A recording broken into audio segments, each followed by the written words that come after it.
We are doing a podcast today on post-colonial literature, and the book of our choice for this is The Nine-Chambered Heart by Janice Parriott.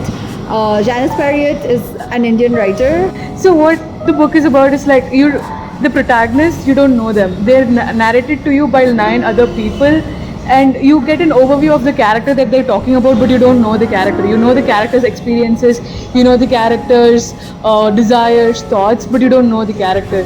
That's one interesting factor that contributed to us choosing this book. And how we related with post-colonial studies is that the culture that talks about how her culture is like exoticized, and how there is a prominent male gaze and a pretty privilege, and how there's a constant displacement in that character's life. In the book, what I found interesting was how there is a exoticization of the women of color, and we know that there is a cultural ambiguity of the protagonist in the movie, in the work, but still there is more often like perception of men which exoticizes her character, her identity, right? So this exoticization of women of color is something which is not very new to us. It has been continuously fed to us through movies, through literature, and there are a lot of movies which are produced even in the contemporary times, which are perpetuating the same, the stereotype about the women and how they should be looked upon as. Of this Nine-Chambered Heart, there is a reference where she is like she smokes on the window, right, outside on the window. So it is something which in the book is not looked as something not normal, right? It is given a place in the book, so it is something not normal, and a woman should not do this. It looks as a rebellion, right? And I feel like when a man do this, I don't think it will get a perfect like a mention in a book, but when a women do it, it gets a mention. So which is something which we think it is normal, but it is normal. It is subtly added, but it is also a bigger structure which we are under, and subconsciously we are feeding all these things through a lot of literature and media, and unconsciously we are part of this exoticization, sexualizing and fetishization. So now that the conversation has come to the people of color, let's further that, right? So people of color, and especially we are talking about a woman of color, which is like a double down essentially, right? Like you are a person of color already looked down upon, misrepresented in media, already stereotyped to the ground, and now that you're a woman of color, even more restrictive, even more stereotyped, exoticized, fetishized, sexualized. Book in its like face value is just her interactions with love interests. Let's say love interests or anyone that has had like an impact in life, but mostly love interests. Okay, and mostly the love interests are men, with one exception. So in this book, like it's a person of color, a woman of color, describing her sexual interactions, her sexual desires, her indulgence in intoxicants and all that, right? So there are also instances of infidelity and extramarital affairs, and her basically being in between affairs. So now what we can look at this book, and something I find very interesting is why is it considered a groundbreaking work in post-colonial literature, post-colonial Indian literature. Now let's say the author was a white woman.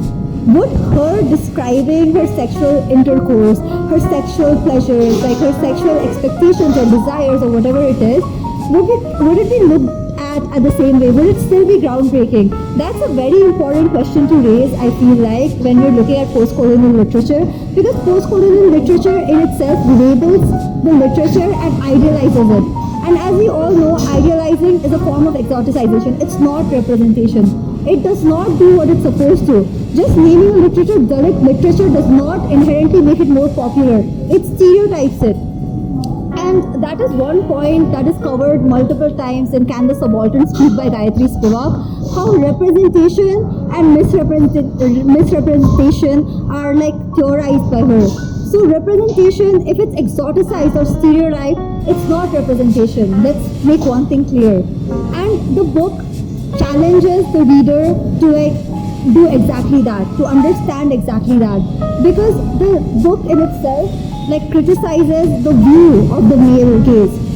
So assuming that it's an autobiographical work, that makes it even more interesting because the male perception, the men written by her, are viewing her in the way she thinks men have viewed her. So that shows that she has been exoticized multiple times in her life. In Janice Perriot's The Nine Chambered Heart, the protagonist keeps on moving from one city to another and also from one relationship to another. She is in many relationships also.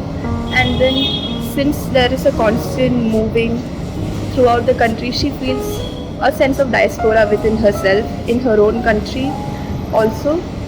So, like, I would like to point out a similarity in Jhumpa Lahiri's The Namesake, the movie. In that movie, Gogol as a character, he also feels a similar sense of diaspora when he moves to the US. He has a Bengali heritage, and when he is brought up in a US household, he feels a sense of in-betweenness, like between Indian culture and then American culture. Similarly, in Janice Perriot's book, about the metaphor of the city with the river and the city without the river.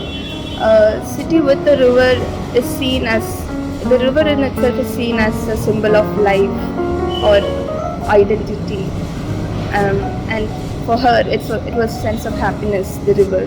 And when she moved to a city without the river for her own purposes, studies or whatever, it was like a part of herself was taken away, a part of her happiness, her life or her identity was taken away from her. And it was, moving to a city without a river was like a metaphor for displacement, both literal and metaphor. So just like there is geographical ambiguity mentioned in the book, there is also like she shifts or moves from one relationship to another, and she is described, like we understand her through her relationships with these different people. So we also see a different versions of male gaze within the book through how different people see her. The male gaze in this book is like very evident in just how the character perceives the character, like how these characters perceives the protagonist, and like you can see it from the way she's described when she's wearing a certain outfit, the way she's described when she's smoking a cigarette, or the way she's described when she's taking a sip from a wine, and like everything that she does, it has the way it's described. It's not normal. It's like even though the most mundane things has a male gaze attached to it. She's just, there is a certain expert where she's just petting a cat, and you can see how much exoticized that is, how much of a male gaze is in a simple act. And then you know this character only as a sum of the desires of those male narrators who describe the protagonist. You only see her as a sexual desire that they want to achieve, emotional need that they have to have. It reduces her entire character to just being an object of sex, sexual pleasure, and an emotional, companion. There is no, you don't know her aspirations, you don't know her dreams, and even when you talk about her dreams and aspirations, it's very limited. Oh, she worked at a publishing company, she quit, and then she studied again, and then she quit. Like that's how it's described. You don't know why she chose to work at a publishing company. You don't know how she landed that job or why she decided to stop that job. Adding on more to the sexual objectification of women, it's not just, this is not the first time this has been done in Indian literature, post-colonial Indian literature. We can, one of the most popular Indian romantic writers, Chetan Bhagat, we can see his work being very outrightly, male gazed. Like there has been a very big strong male gaze in throughout his books, like Half Girlfriend or like One Indian Girl or Three Mistakes of My Life. It's like all the female characters, One Indian Girl for starters, okay, the main protagonist is a female character, and that man Chetan Bhagat doesn't understand how like women perceive themselves to write about women like in that light. It was a very deconstructive thing to do for the identity of women. He was not enabling a good portrayal of women of color. he was enabling a very destructive image. Smaller topic in the whole book, which is a small topic, but nonetheless it's worth mentioning, I feel like. So it's one of pretty privilege. So it also addresses the fact that a woman needs to look a certain way for her to be taken seriously or not. Like even if she's pretty, sometimes her opinions are heard by men, but that doesn't go to say they are taken seriously. Portrayal of the protagonist throughout the book is very eye candy like, is what we can understand. How her silhouette is described, how she in herself is described, is very eye candy like, and it is again male gaze centric. And whenever she gives off an opinion, she's like, yeah, I can say controversial things because I'm pretty, and they won't say anything to me.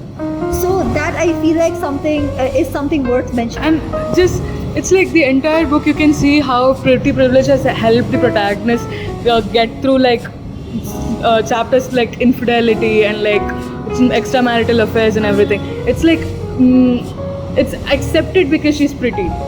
It wouldn't be accepted otherwise. Even I think all of us would criticize it if she wasn't perceived to be pretty by the men especially. So, and then all of it ties down to like Laura Mulvey's work that talks about women, and like she was the one who coined the term male gaze and like theorized it. So I feel like this book, there are a lot of ways we can connect this book to the daily dialogues we go through, and you know, in a regular conversation, how all the themes that this book has covered, they are subtly part of our life also. They are subtly, you know, ingrained our brain through a lot of sources, like in media, in literature, like how you discussed through the songs, right? And in a lot of other forms of media we consume, through the movies we consume it. And I feel like the representation that is done through these all is causing more harm. We have to problematize it. adding on to the daily dialogues part, I think all of us are from different parts of the country, and we still we have inherently experienced displacement, and I'm pretty sure all of us have experienced being at the advantage side of pretty privilege or the male gaze, or you know, even our cultures being exoticized because we are not from around the city, we are not from the city. So when we offer our cultural exchange, it is, you know, exoticized or like, you know, surprised at like, right? All our festivals are like, oh, that's a new culture shocks. So I just think that the point that you brought it about like daily dialogues is very valid and relevant to the book and our everyday lives. This, we would like to end our podcast. Hope you guys liked it. Hope everyone enjoyed. Thank you so much.